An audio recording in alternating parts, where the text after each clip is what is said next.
오늘 저와 여러분이 읽은 본문에서 우리 주님은 모든 필요를 다 아시는 우리 하나님께서 다 알아서 주실 것이니 무엇을 먹을까, 무엇을 입을까, 마실까를 염려하지 말라고. 그렇게 염려하는 것은 하나님을 모르는 이방인들이 하는 일이니 그리하지 말라고 하시면서 하나님의 나라와 의를 구하며 사는 일에 힘쓰라고 말씀하셨습니다. 그런데 이상한 점은 이렇게 말씀하신 우리 주님께서 앞서서 너희는 이렇게 기도하라고 하시면서 오늘 우리에게 일용할 양식을 주시옵고라고 기도하라 말씀하셨다는 것입니다. 오늘 읽은 본문에서 주님은 분명히 하나님께서 다 알아서 주신다고 하셨는데 마치 하나님은 우리가 구하지 않으면 깜빡하셔서 주지 않으시기라도 하시는 분이신 것처럼 양식을 달라 구하라 하시고, 주님은 분명 그러한 간구는 이방인들이나 하는 간구라고 하셨는데 왜 한편으로는 하나님께 먹고 사는 문제를 위해서 아뢰라고 하셨는지 의아하다는 것입니다. 그러나 우리는 이상하게 여길 필요가 전혀 없습니다. 왜냐하면 주님의 이 두 말씀은 서로 충돌하는 모순이 아니기 때문입니다.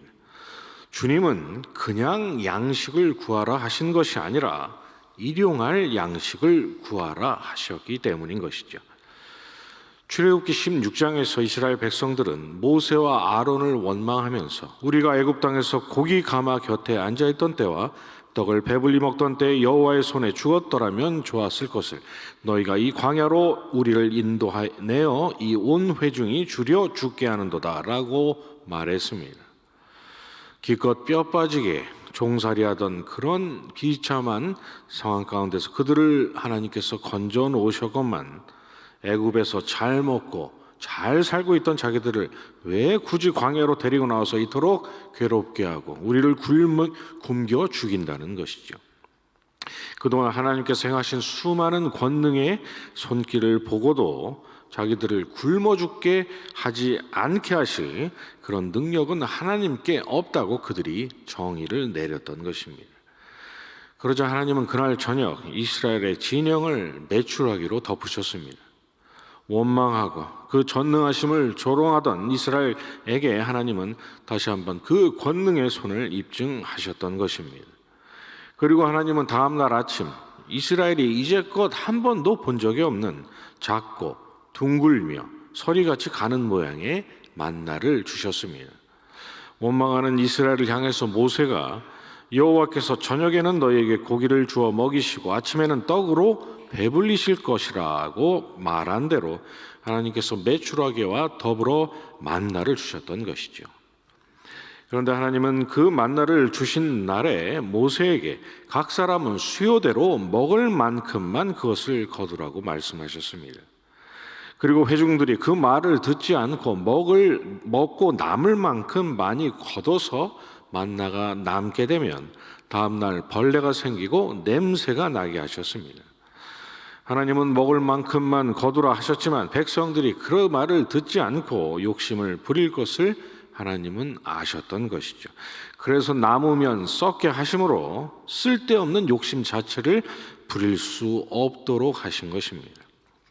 또 하나님은 햇볕이 뜨겁게 내리쬐면 그 만나가 쓰러져서 사라지게 하셨습니다. 이스라엘로 하여금 이슬이 내리는 아침 외에는 만나를 거둔답시고 돌아다닐 필요가 없게 하신 것이죠.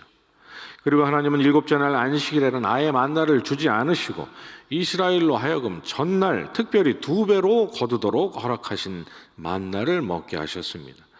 전날 거둔 2배의 만나만큼은 다음 날까지 먹을 수 있도록 하나님께서 상하지 않도록 하셨던 것입니다.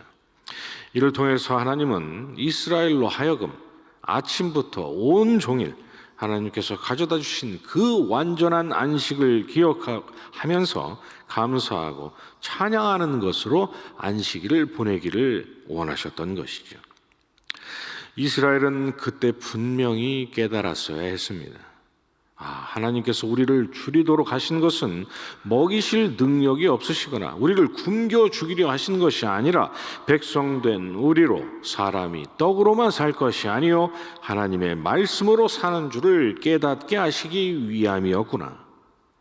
이방인들처럼 어떻게 하면 내가 더 많이 가질 수 있을까? 탐욕스러운 육신의 본성을 따라 살지 말고 하나님 없이는 단 하루도 살 수 없다는 고백으로 우리를 구원하신 하나님의 나라와 의를 구하며 살라고 우리에게 말씀하고 계시는구나 라고 하면서 고기를 구하며 하나님을 원망했던 그 일들을 회개하고 하나님께 이렇게 아뢰어야 했습니다. 하나님, 우리는 메추라기가 아니라 매일 먹을 만큼만 거두게 하신 이 만나로 충분하나이다 라고 말입니다. 그러나 그들은 깨닫지 못했고 민수기 11장에서 울면서 누가 우리에게 고기를 주어 먹게 하랴고 말했습니다. 그리고 이번에는 한술 더 떠서 생선과 오이와 부추와 참외, 파와 마늘을 마음껏 먹었던 애굽이 그립다고, 우리가 먹을 거라고는 이 만나 따위밖에는 없다고 원망하고 불평했습니다.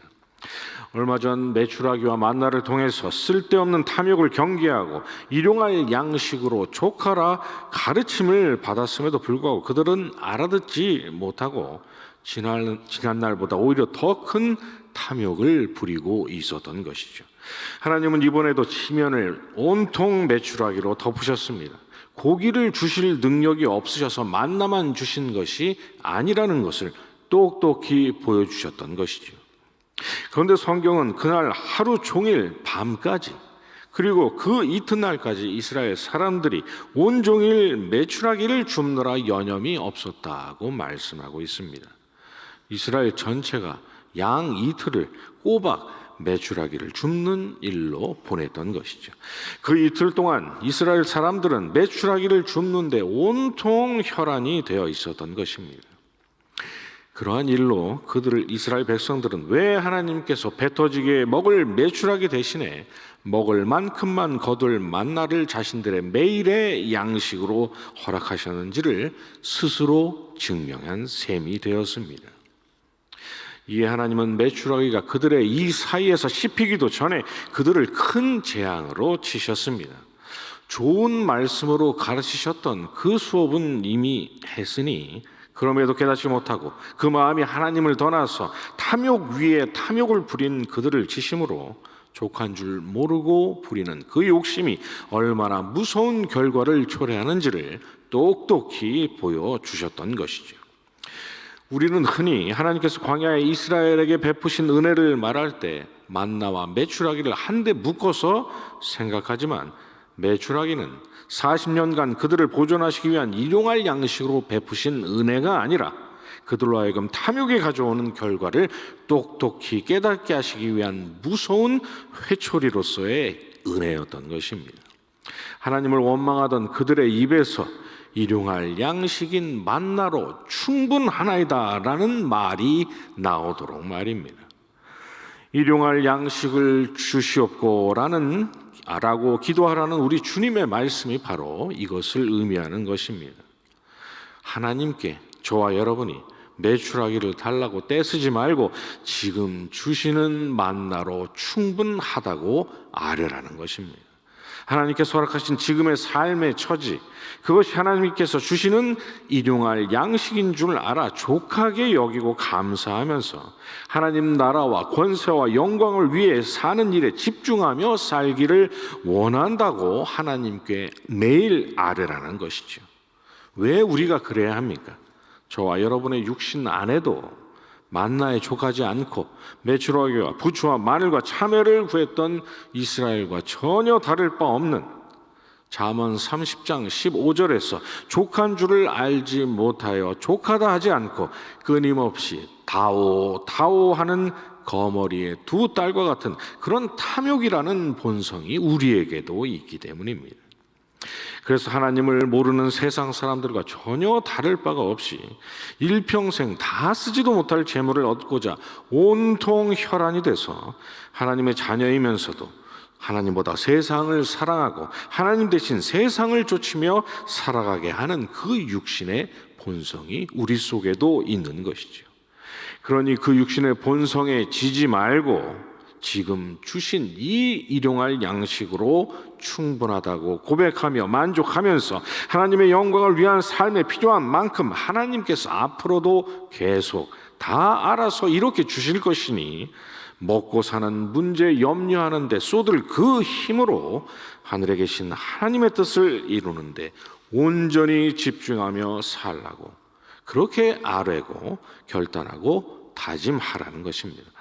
더더군다나 요한복음 6장 48절 이하에서 내가 곧 생명의 떡이니라 너희 조상들은 광야에서 만나를 먹었어도 죽었거니와 이는 하늘에서 내려오는 떡이니 사람으로 하여금 먹고 죽지 아니하게 하는 것이라 나는 하늘에서 내려온 살아있는 떡이니 사람이 이 떡을 먹으면 영생하리라 내가 줄 떡은 곧 세상의 생명을 위한 내 살이니라고 하셨던 우리 주님의 말씀처럼 하나님은 저와 여러분에게 지난날 광야에서 주셨던 만나와는 비교도 할 수 없는 영원한 생명의 떡이신 예수 그리스도를 주지 않으셨습니까?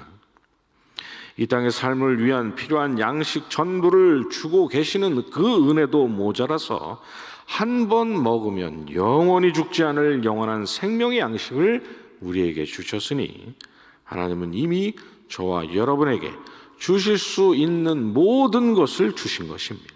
일용할 분량을 완전히 초월한 흘러넘치는 양식, 그러나 흘러넘쳐도 아무런 탈이 날 염려가 없는 그런 양식으로 우리를 배부르게 하신 것입니다. 이 복된 사실 때문에 설령 저와 여러분이 이 땅에서 조금 궁핍하고 곤고한 삶을 살고 있다 할지라도 그저 감사하고 찬양할 마땅한 이유가 있는 것이죠. 왜 그렇습니까? 하나님으로부터 우리 주님을 받았다는 것은 하나님으로부터 이미 전부를 받았다는 것이요 바로 그 영원한 생명이신 우리 주님 때문에 저와 여러분은 두 번 다시 굶주릴 일이 없이 영원토록 배부를 천국에서의 영생 복락으로 들어가게 될 것이기 때문입니다. 하나님께서 허락하신 오늘 하루도 그 영원하신 생명의 떡이신 주님 바라보시면서 하나님을 향해서 나의 잔이 넘치나이다 라고 고백하시는 저와 여러분이 되시기를 주님의 이름으로 축원합니다. 주님 가르쳐 주신 기도로 예배 마치고 계속 기도하도록 하겠습니다. 하늘에 계신 우리 아버지여 이름이 거룩히 여김을 받으시오며 나라가 임하옵시며 뜻이 하늘에서 이루어진 것 같이 땅에서도 이루어지이다. 오늘날 우리에게 일용할 양식을 주옵시고 우리가 우리에게 죄 지은 자를 사하여 준 것 같이 우리 죄를 사하여 주옵시고 우리를 시험에 들게 하지 마옵시고 다만 악에서 구하옵소서. 대의 나라와 권세와 영광이 아버지께 영원히 있사옵나이다. 아멘.